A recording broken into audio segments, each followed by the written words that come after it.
మీకు స్టోరీ చెప్పాలా మంచిది. ఒకరోజు ఏమవుతుందట అంటే ఒక ఆయన బజార్కి వెళ్ళి ఇంటికి వస్తుంటాడు అన్నమాట. తోవలో ఆయనకు మాట్లాడే చిలుక కనిపిస్తుంది. సో ఆయన ఇంట్రెస్ట్ ఫీల్ అయ్యి ఆ చిలుకని తీసుకొని ఇంటికి వెళ్తాడు. తీసుకొని ఇంటికి వెళ్ళి చిలుకని అక్కడ పెట్టేసి సరే ఫ్రెష్ అయ్యి వద్దాం, స్నానం చేసి వద్దాం అని వెళ్తాడు. ఆయన వచ్చే లోపల వాళ్ళ ఆవిడ మంచి వంట చేసి పెట్టుంటాడు. మంచి స్మెల్ వస్తుంది. ఏం చేసినావు, ఇంత మంచి స్మెల్ వస్తుందని అడుగుతాడు. నువ్వే రాంగ చిలుక తెచ్చినావు కదా వండి పెట్టినా అని. ఆయన షాక్ అవుతాడు. ఒకసారి మాట్లాడే చిలుక అట్లా వండి పెట్టినావు నువ్వు అంటే, చూడబ్బా నువ్వు మాట్లాడే చిలుక అంటున్నావు కదా, మరి పంజరంలోంచి నేను బయటికి తీసిన అప్పుడు మాట్లాడలేదు, దాని రెక్కలు ఇచ్చి కట్టిన అప్పుడు మాట్లాడలేదు, మీద కట్టి పెట్టి కోస్తున్నాను అప్పుడు మాట్లాడలేదు, నాకు మాట్లాడే చిలుకని ఎట్లా తెలుస్తుంది. మరి మాట్లాడితే టైంలో మాట్లాడితే ప్రమాదం నుంచి బయటపడేది కదా, చిలుక మాట్లాడలేదు కాబట్టి ఈ కూర అయిపోయింది. సో మనం కూడా ఏంటంటే సమస్య ఉంటే చెప్పాలి, చెప్పలేదంటే పెద్దదవుతుంది.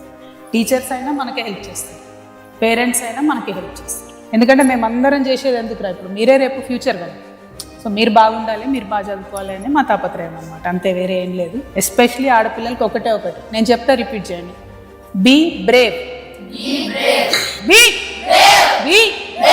అంతే. అదొక్కటి చాలు మనకు ఆడపిల్లలకి, ఇంకేం అవసరం లేదు.